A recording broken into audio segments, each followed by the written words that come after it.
Welcome back to another episode of the Know Your Power podcast. I am your ghost. I literally almost said ghost. I am your ghost. It is almost October. I know. Ooh, Julia Renee. And I am Kendall Graboff. And today, guys, we are going to be talking about a sensitive topic. So trigger warning here if this is something that you struggle with. Our purpose behind talking about it is really just to bring a little bit of light to it, and also to just let you know that, like, yo, we struggle with this too. And the topic is going to be body dysmorphia. So I first wanted to read the actual definition of body dysmorphia, because when I actually read this definition, it just had so much more weight to it. And I was like, ooh, wow. I was like, that's me, though. So the definition is a mental illness involving obsessed focus on a perceived flaw in appearance, hence perceived. The flaw may be minor or imagined, but the person may spend hours a day trying to fix it. The person may also try cosmetic procedures or exercise to excess.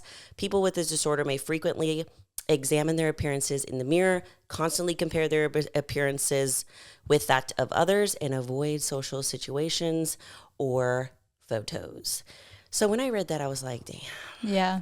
I feel like we use that word so casually that body dysmorphia is thrown around and people don't realize like the extent that it is an actual mental illness and the extent that so many people deal with it. Mm-hmm. If you read that one line that people deal with this by getting procedures or excessive exercise, think about every bodybuilder. Like, odds are they got into the sport because of body dysmorphia or because of some sort of flaw they saw in themselves, whether that was fabricated or real. Yeah, the thing that really got me was perceived flaw. Mm-hmm. And I think that, and we'll go into this a little bit later, but we'll never see our bodies realistically.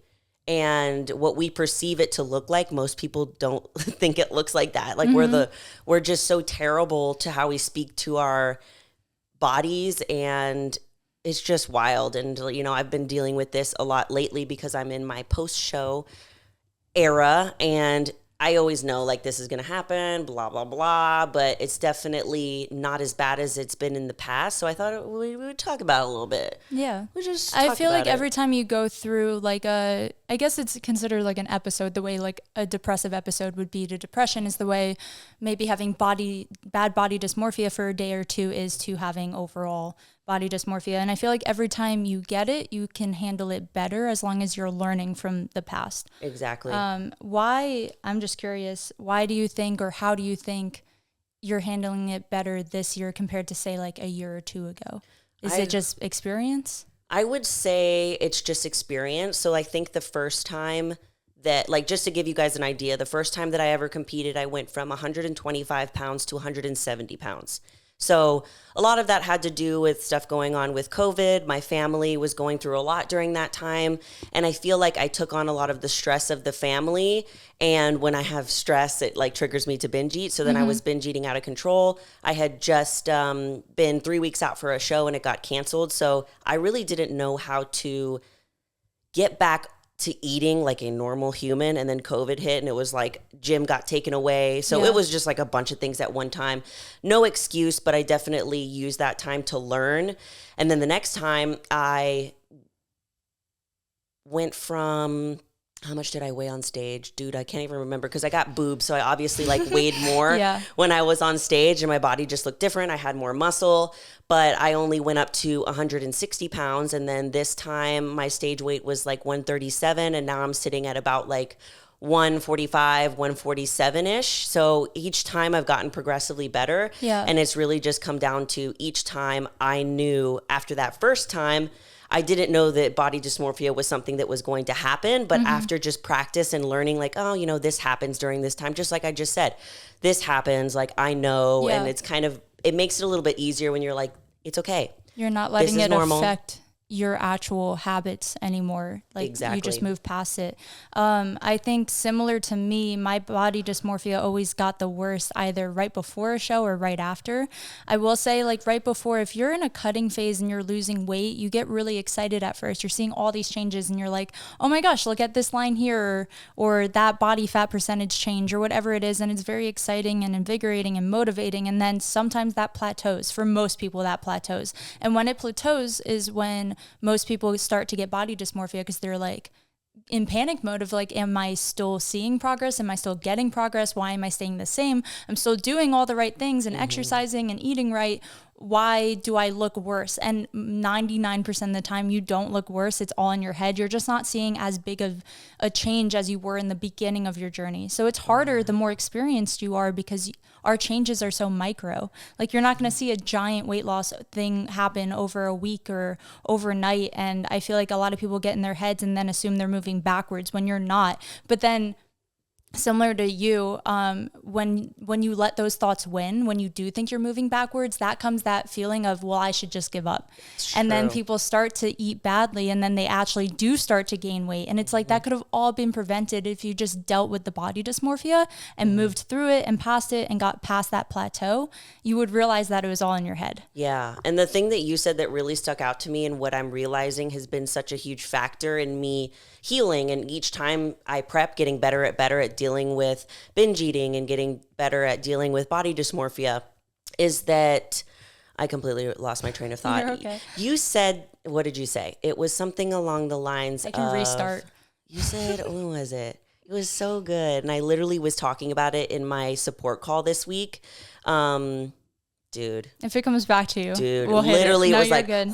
I'm like really sleepy today, so that's going to be me the whole podcast. Jesus Christ. I think just overall, like, gaining experience and recognizing body dysmorphia is what makes it easier to work past. I guess, yeah. I mean, that's like most of my experience. I also feel like I've had body dysmorphia since I could look in a mirror.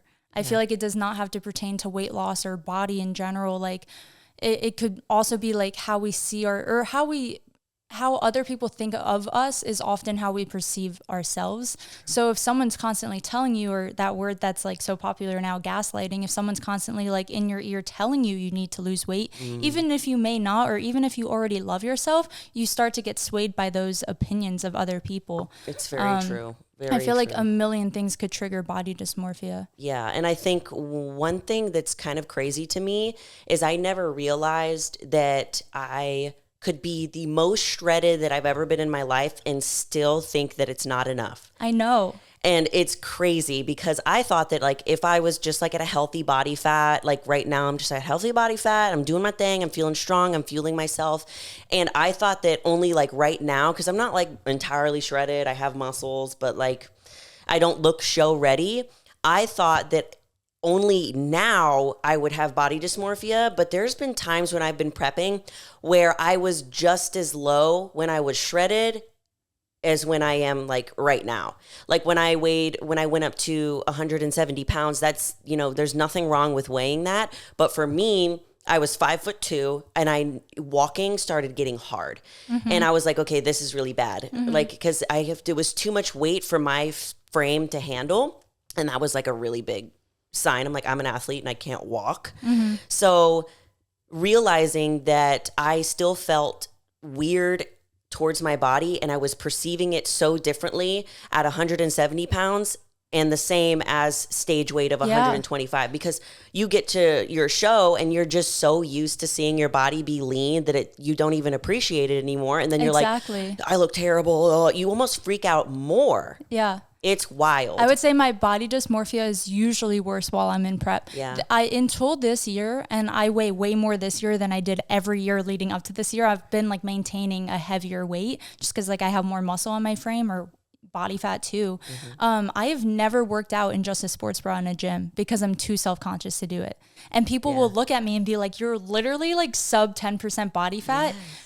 People would come up to me when I would change in the locker room and be like, holy shit, I didn't know you looked like that, because all I wear is like these big t-shirts, because it's literally just a self-conscious thing. I'm just like, I'm so in my head, and I assume that people are seeing me a certain way, and it always is pertaining to the people around me. Even if I feel so lean and so sure of myself, as soon as I take off my shirt in front of anyone, I like instantly assume that they're finding body fat to look at. And it's like, I have never, like, even you in your heaviest, I have never looked at you and been like, she looks bad. Yeah. Never. Yeah. But I guarantee you walked around that day, or even leaner that day, feeling not good about yourself. Oh yeah. Like literally that was me yesterday at the gym. I was wearing I was wearing my shorts, and then I was wearing like my lifting belt and then a t-shirt, but it was like a cropped crop t-shirt, and literally the entire time I'm walking around the gym, I'm like, everyone's staring at me. Everybody knows that I'm a pro. Like, this is what I think. Yeah. Like, literally, I'm like, I'm a washed up pro who's just gained so much weight and body fat. I was like, oh, they're all looking at me in disappointment.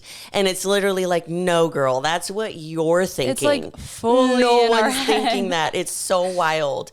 And the point about the sports bra, I never realized that I actually do that too. Even when I'm super lean and I'm a couple weeks out from a show, I still will wear things that are like lower sports bra that have that like extra strap, or it's weird. And I literally have like abs, but I'm still like, no, I need to hide them. They're not actually there. And what I always say to people is like, when they're in prep, or it doesn't have to be prep, because I know not everyone that watches these is like an actual competitive bodybuilder. If you're in a weight loss journey and like, say you like go up and down in weight a lot, say you're at a low point and you're hating on yourself, then when you do gain weight, you're like, damn, I should have appreciated that back then. Like I feel like we always take our current situations for granted, and we're always like, well, I could be here, so I'm not going to appreciate where I am right now. And it's like, it's good to sit and appreciate and look at your body and like be like, it's gotten me from my freaking birth to now. Like my body has been through so much, and you need to like sit there and appreciate it and love it. Like even on the days where you feel like shit, because everyone feels like shit.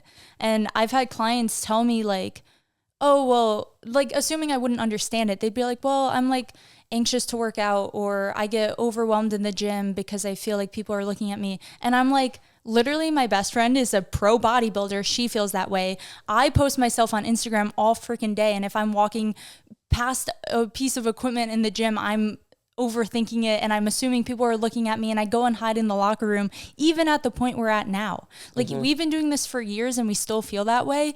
I just like want anyone who's a beginner or think that they're alone to know that you're like obviously not. Like literally the best in the world. The girl you look up to on Instagram, I guarantee she stands in the mirror and picks herself apart. Oh yeah. Everyone does. Especially if there's that social media aspect of it. You know what's crazy? I actually got a message from a girl today on Instagram, and like that's the cool thing about what we do is like how inspiring the people that follow us are to us, and they don't even realize it. I think I just posted myself doing cardio, and I literally had no motivation to do anything, because it might be like a combination of like not wanting to go to the gym because I'm like ashamed of how my body is looking, and just like I really just like don't want to do it. Like I trained so hard for like half the year, and then sometimes I'm just like, I just don't want to do it. Yeah, you're tired. I'm like, you're allowed tired, to be tired, but I don't like let myself be tired. And I just posted on my story. I was like, I'm here doing cardio. It was literally like a bitch to get up and do cardio. I'm here. I know that I'm going to feel so much better. I still don't have the motivation, but I'm here and I made it. And she messaged me and she's like, it's super cool how, I'm glad that you post this stuff on social media when you're feeling this, because we're all out here thinking that you're just motivated all the time. Yeah. And she's like, I bet it could be also really intimidating because there's a social media aspect to your life that you have to kind of keep up with. So it's hard to pretend that everything's great all the time. And honestly, if I pretended that everything was great all the time, I'd be walking around like the fakest thing, like, I'm so happy, everything's great. And it's so much harder to walk around and not be who you are than it is to be who you are. Yeah, I think voicing insecurities or negative experiences or just things we're dealing with, especially body dysmorphia, because it is so prevalent for everyone in the fitness world. It's motivating to people. It's nice to know that like we're real. We're real human beings. We pick ourselves apart. And I feel like there's a lot of people on social media who feel the need or pressure to uphold this, like, I am perfect and everything's perfect.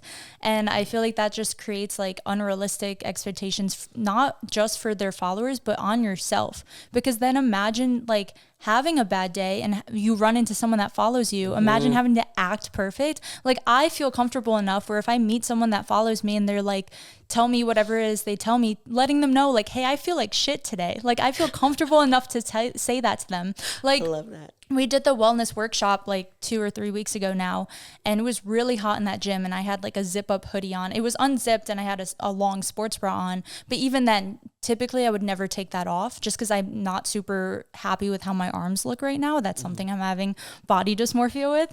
And when I took it off because I was like sweating, I looked at them and I was like, one of them said something complimenting my physique, and I even told them, I was like, oh, thanks, I never wear just a sports bra, so this is out of my comfort zone. Like, I voiced it to them, and they were like, wait, really?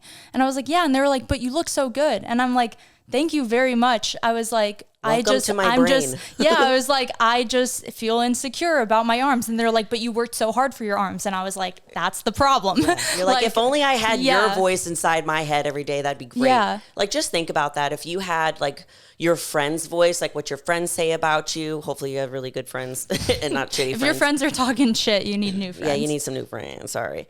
But like, just imagine if their voices were the voice that are inside your head, like how much better you would feel about yourself. Yeah. Like every day it's like battling those little demons that go on inside your head. Like really most of the time when you're feeling that way towards your body, it's just a mind game. It's literally just a mind game. And, you know, sometimes positive thinking doesn't help and it doesn't work, but practice and practice and practice, and eventually like you will learn to appreciate the body that you have. Yeah. And I think sometimes that's the beef that I have with self-love or body love. What is it called? Body positivity? Body positivity. Yeah. I don't know where you're going. I think it's body positivity. The beef that I have with that is that I think it's an incredible thing. I think it's awesome to be body positive in no matter what state that you are, but sometimes you can't be positive in whatever state you are. So I think for me, it's more body neutrality, Sure. Words. Neutral. You guys get the point. Body neutral is the word. I can't word today. Anyways, I felt like that has actually worked more for me because sometimes like staring in the mirror and being like, you look great, you look awesome. And some days that works. And then other days I'm just a little bit lower. Maybe I'm on my period, which is what I realized what was happening last week while I was feeling so like down about my body. Figured it out. I was like, dude, I was on my period. Explain so That happens much. literally every month. And I'm like, oh yeah, that's why I'm bloated. I And don't literally feel good. like, fuck. I'm like, that's why. But yeah, and then now like this week, I'm like, I feel so much better. But sometimes just looking at your body and being neutral about it. I'm not going to be negative. I'm not going to be over positive. I am okay with what is happening right now. And I'm doing the best that I can. And that's all that matters. And eventually I'm going to find the confidence, find the strength to love it the way that it should be loved. So for me, like what's helped me is being more body neutral than like uber body positive. I don't know. Well, I feel like that's like any sort of, there is this word being used now, toxic positivity. What is with this generation, man? That's just when you're like too positive all the time that if things dip a little, it's like the world's ending. Oh, gotcha. So similar, if you're constantly feeling the need to be like, oh, I need to love every part of me today, that's creating this expectation where if you don't, you're going to feel like you're crumbling. When instead, like you said, just like be like, okay, I'm not feeling the best today. That's fine. It's just another day. Yeah. Tomorrow I'll feel better. That kind of reminds me of this article that I was reading about Adele, because we all know that Adele was like a little bit bigger in her past and she lost a ton of weight and she got really healthy. Like she focused on her health so much and people were bashing her because she lost weight. And I remember that. That was wild to me. And like this might be a topic that like upsets people. I'm not sure, but people were bashing her because she wasn't allowed to, it was like she wasn't allowed to lose weight. And I don't think she lost weight from a place of like, I hate my body. Yeah. I want to change it. She genuinely in the article was like, I was unhealthy. I needed to be healthier. She's like, I feel so energized, healthy and refreshed and like excited for every day now.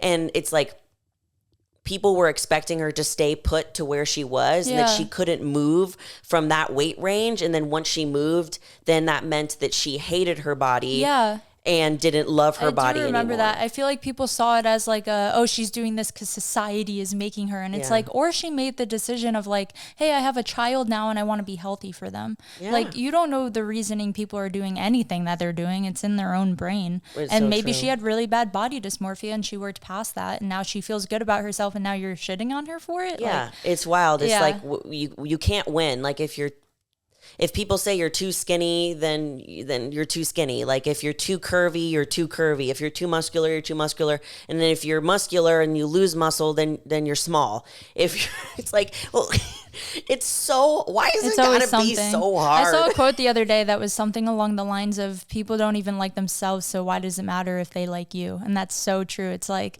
they're clearly just reflecting their own insecurities onto you. And that's why I said in the beginning, like sometimes body dysmorphia isn't internal. Sometimes it's like external and you're hearing it from other people and you start to believe it. I think another thing that, I know we're not going super into like how we cope with body dysmorphia, but it is a huge part of body dysmorphia is working past it.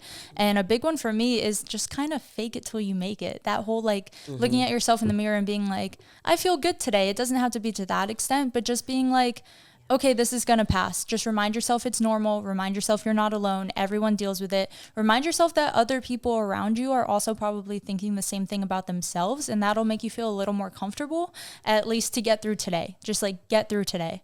And then if it happens the next day, maybe it's to a lesser degree until you finally like have a day where you're like, damn, I feel good today. Yeah, exactly. That was literally me last week. It was like, let's put it on a scale of like 1 to 10, 1 being like not so bad, 10 being like the absolute worst body dysmorphia.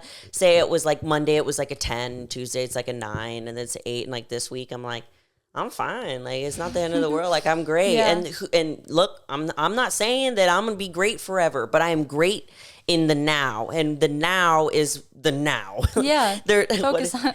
Oh my God, there's that turtle that I always reference, this turtle on Kung Fu Panda, and he says, oh, yeah, I know who you're talking about. I'm going to butcher I always butcher it, but Google it if Zach knows it. Google it while I ramble. No, man. The little turtle, Master Oogway. How do you know his name? I'm going to Google it. Hold Master Oogway. And what's funny is I looked up what Oogway meant because I thought it was going to be... I thought it was going to be something like super cool and spiritual, and literally Master Oogway means turtle. It's like Master Turtle.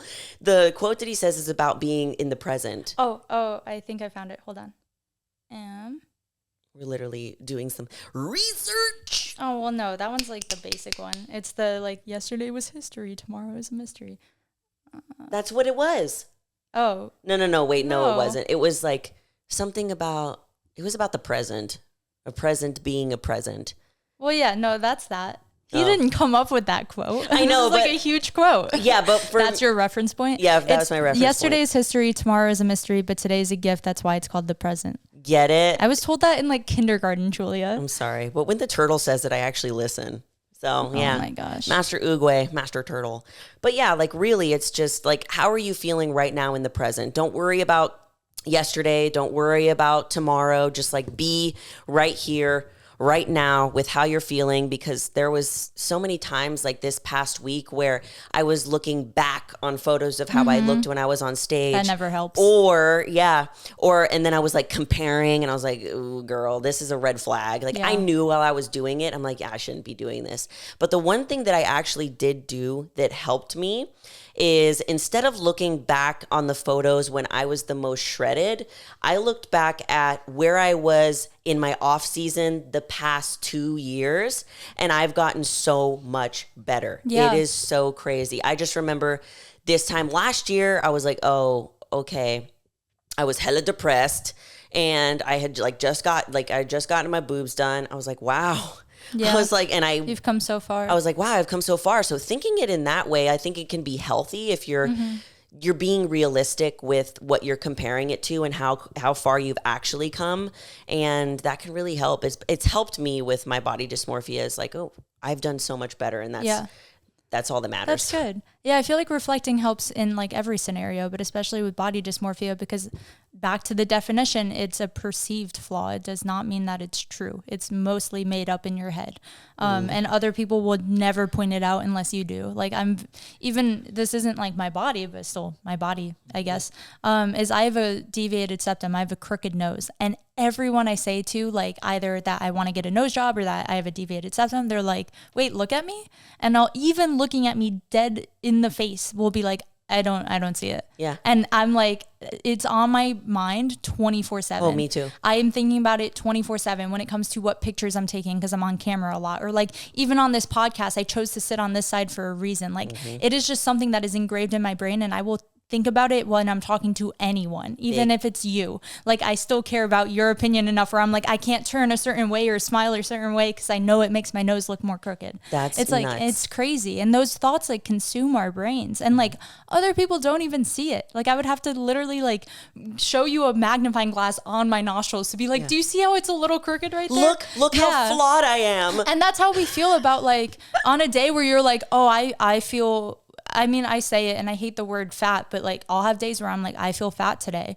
And then I like really look at myself and I'm like, but I have abs right now. Or if I feel bad about my arms, I'm like, okay, but my legs look good right now. Like you just need to like hone in on something that you know is positive and like find that one thing. And I think that's one of the things we had written down for like how to combat body dysmorphia is finding the things you do love about yourself. My eye color, it's never going to change. It's bomb. Thank you. Yeah, it's bomb. So that's never going to change. So if I am having a day where I'm like, damn, I feel ugly for whatever reason, either like a bad hair day or like I'm having acne or whatever it is, I'm like, at least my eyes look pretty and they will never change. So finding those little qualities about yourself, whether it's internal or external, just something you can focus on to be like, okay, like that's the one thing I feel good about today. Let me focus on that and let that consume your brain instead of the pimples or whatever it is. Yeah, whatever dumb little thing that we're poking at. Because there's so much more to us than, you know, how our body looks. Like literally, if you're in that place where you can't be positive towards how your body is looking, I love that. It's perfect. Like point out the things that you can be positive about. I love my eyes. My legs look really muscular today. My skin looks real, like it's actually like really glowing today. Do that until you can get to the point where you're like, damn, look at, like you look in your body like, what's up, girl? Yeah. And it's a long process. Yeah, it's a process, bruh. Was so not confident for so long. And I think I also had this like misconstrued idea of what confidence was, and what changed things for me was realizing that you could be confident internally. It doesn't have to be external. I don't have to feel beautiful or sexy or whatever if I just start with confidence being like, I know I'm a good person, or I know I have good intentions, or I know I'm funny, like just something that's internal that you can focus on, that'll start to make you eventually appreciate your outside too. Yeah, because like realistically, like Kendall and I were just talking about this before we got on the podcast. I was like, followers are going to fade, our body's going to sag, our boobs going to drop to the flow, and all you're going to have is your character, your family, and your friends. So it's like, oh shit. And here's just a little example. I literally just changed positions in how I was sitting, and my feet are facing the camera, and I started like hiding my feet because I've been insecure about my feet since I was little because I have little baby hobbit feet. They're like, I love your feet. I have Julia. my dad's feet, and they're like chubby and wide, and like now I like them because like I don't know, and like I can spread my right ones out and make it look like an alien. God, stop. No free feet content. I know. Julia. Sorry. We're gonna have to blur that. But that's just like a little example. Like one other thing that I do is when I am feeling really strange about how my body is looking, or I'm just feeling uncomfortable, I write notes to myself and I like stick them in my trigger areas of when it's basically like when I'm looking in the mirror. So I'll just put it and I'll literally say, stop body checking, or like, you look fine. Like I'm pretty rough with myself and like how I speak to myself. I'm like, come on, little bitch. Like you can do That's this. better than looking in the mirror though and being mean to yourself. Exactly. So I'd rather you be hard to yourself in a positive light. Yes, I'm like, you got this, like you're fine. And I do that with food also. Like I'll put things on the fridge. Like if I'm really struggling with portion control or I'm like emotionally eating a lot, then I'll just like put a little reminder on the fridge that just has me pause before I actually start talking negatively or until I start like spiraling. Yeah. It acts as like a visual. I'm like, oh, I have to stop and read that. Oh. Now I have to actually think about the words that are going on in my head. So that's one thing that helps me. What else helps you? The advice I usually give people, if you know that you're having a bad body dysmorphia day, because like odds are you wake up just feeling a certain type of way and it's not a good one. If you look in the mirror and you're starting to pick yourself apart, my biggest tips is for that day. And then if it continues, do it the next day. But for that day, throw on an outfit that you know you're super confident in. for me, that's like usually an extra large hoodie or like a long sleeve or a big t-shirt, just something I'm really comfortable in. And it's still cute, because if you just stay in your pajamas, you might still just not feel the best about yourself. So I think getting an outfit on where you know that you're comfortable, whether or not you're bloated in, that's a good one. Step 2, avoid mirrors. Don't stare at yourself. Don't pick yourself apart. Don't feel the need to take progress photos that day. Even if it's your check-in day with your coach, odds are they'll be understanding enough. Be like, can I send it to you tomorrow morning? I'm feeling X, Y, and Z. And some coaches are mean about it, but if they're understanding and if they're compassionate and like you, if they have compassion, if they have any sort of positive emotions, no, I'm kidding. I know some people are on like a strict schedule, but like tell them, I really can't take photos today. I'm just feeling really bad about myself. And if they're not there to help you, you may need a new coach who does understand you in body dysmorphia. Another tip I have is getting ready. I know I touched on like the outfit, but do your makeup, do your hair, do things that you can control that you know you will feel better if you do. I realized for so long that like when I don't feel good about my skin, I end up just not wearing makeup at all. And then I'm seeing the acne all day and I'm picking it apart. And I'm like, oh, if I just like did my hair and makeup and put on a cute outfit, like I'm not going to notice it. And therefore other people won't notice it. I know they won't notice it anyway, but just like doing those little extra steps to feel really good that day when it's not pertaining to whatever your self-conscious tendency is, those always sort of help me. Yeah, there's like different ways to feel pretty other than like how your body looks. Like you can get your nails done, you can put your makeup on, you can do like one of those super in-depth like skincare routines where like, you know, you do your skincare routine just like really quick and like do and then like you have the extra. Yeah, and then you have like the extra one when you like do the serums and you just like you take your time, like it's slow, you put on a little podcast, whatever it might be. There's other ways to make yourself feel beautiful, feel confident than just like how your body looks. So do those things in those days. Like I really like that one.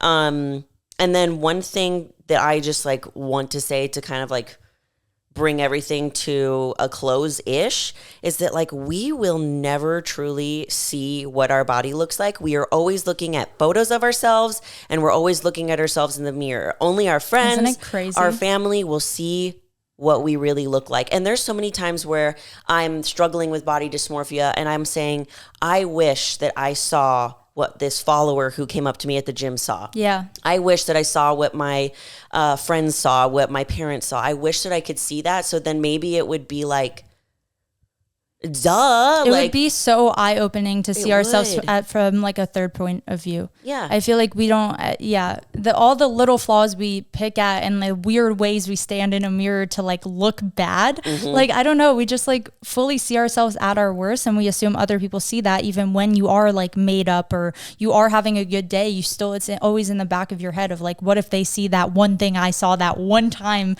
in the mirror? Isn't it crazy? I saw there was like some study done saying that like the way we do look in real life is absolutely nothing like how we see ourselves.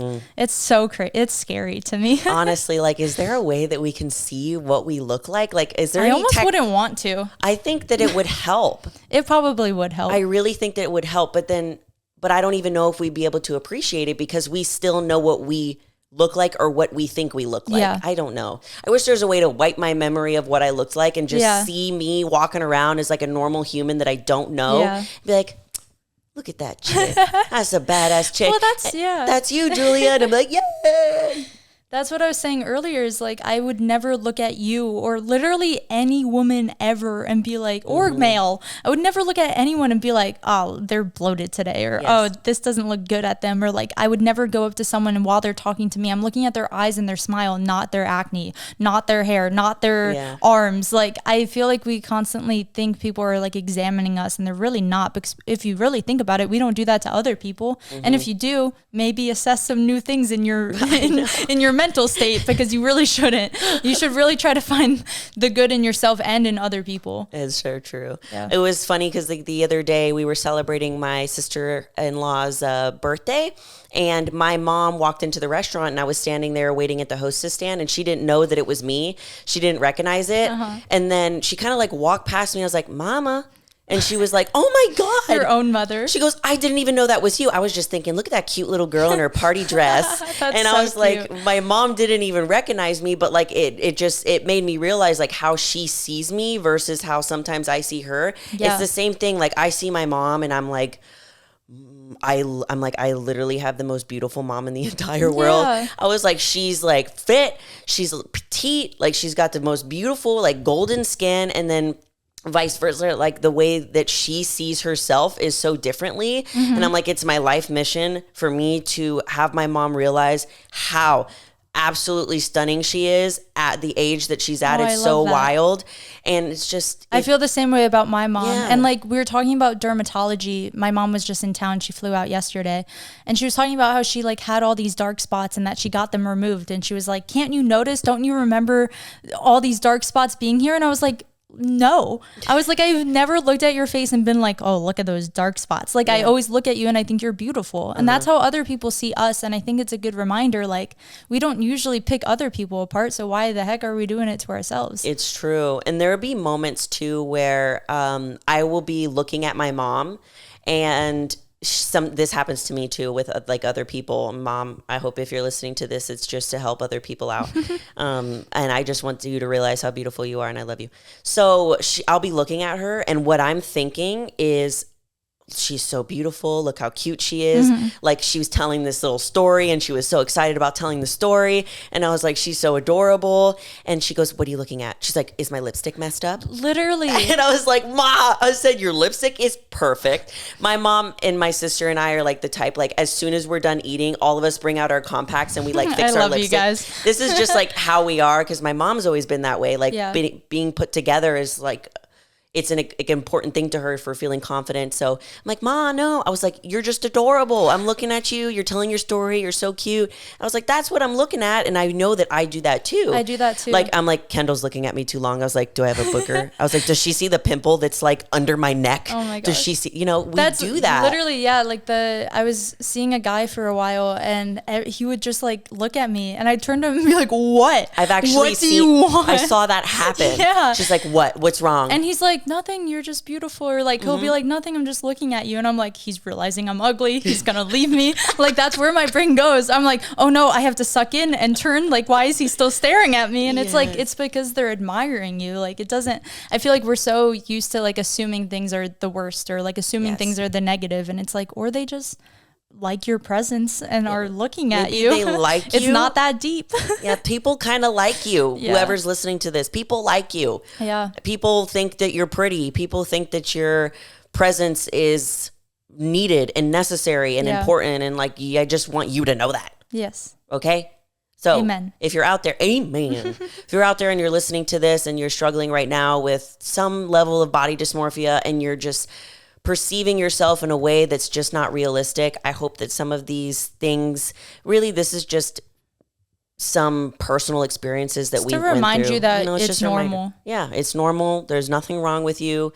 You're great. If you can't be super uber positive about how you're feeling, being neutral is great too. And yeah, we love you. And We love you. just so you know, you are more powerful than you think. Bye. Thank you for tuning in to this episode of the Know Your Power podcast. If you enjoyed the show, please make sure you're subscribed so you never miss an episode. And if you believe we deserve it, make sure to leave a review and rate the show. Love you. Bye.